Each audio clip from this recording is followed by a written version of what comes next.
Now, because we're showing the textual representation of the date, if for example you wanted to go ahead and store a timestamp in a database table, you could use back-end functionality, say in PHP, to actually deal with converting this date to a timestamp. As far as I'm aware, the widget doesn't allow timestamps to be displayed, but it's always better to show this in here and submit this data and convert it in the back end of your application. So now that we've done that, we need to think about what happens if we want a minimum and a maximum date. Now at the moment we can go back for as long as possible, and obviously go forward for as far as possible. But let's say we wanted to only allow a date to be chosen from today onwards. Now we can do this using the minDate function, the minDate option.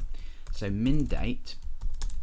Now we specify this as either as an integer, or we can specify inside text, and I'm going to show you how to do that in just a moment. For now I'm just going to say 0, and when we click here now you can see that we only are allowed to select the date from now onwards, so we can select today, tomorrow, and that will go ahead for the rest of time. So now that we've specified that, we can also go ahead and specify a max date. Now the max date might be easier to implement in textual form, however we can in fact say, for example, max date 3. Now that would allow us 3 days on top of the current date. So we've got 1, 2, 3, and then we can't click any further because we've only allowed 3 dates. So this is extremely useful if you only want to allow specific dates, either from today or a few days back or a time period in the past, to a specific amount of dates onwards. Now we've supplied 3, and that is taking into account the actual days. We can also do a textual representation of this. So for example, we could say plus 1 month, and that would only allow 1 month onwards. So let's refresh. You can see we can go on here and we've got 1 month onwards from this particular date, so the 28th of this date till the 28th of next date, and we can then go ahead and also supply a particular amount of days, so maybe 2 days for example.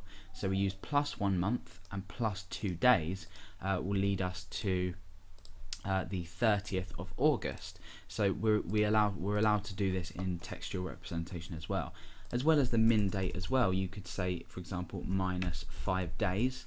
This would then do is allow you to go 5 days, 1, 2, 3, 4, 5 days backwards as well. So with both these options you can specify either an integer which represents the amount of days, or you can specify it in a textual form as well.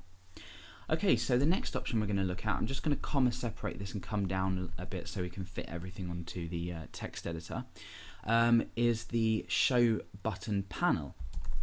Now show button panel is default set to false, however we can go ahead and set this to true, and what this will do is this will show a panel at the bottom. So for example, selecting today and done. Now in this case, when we select a particular date, we automatically activate the done function in essence, and this will automatically close the date picker. However, if you implemented this in another way, you would in fact be able to use these buttons. So for example, if a date was selected, say the next day onwards, you could then press today and that would jump to the current date. So for example, if you were, I don't know, wanted to show, like I said, show the tomorrow as the default date, you could then press today to select the day, and then if you wanted the user to select these but not close the box, you'd be able to click done and that will just remove the box. It's useful to have it here anyway, just in case the user decides to say select the 29th and then say, oh, I don't want to select that anymore. They can either press done or they can click outside of the date picker area and that will close that date picker widget. Okay, so the last thing we're going to take a look at is the animation types. Now by default it is set to show.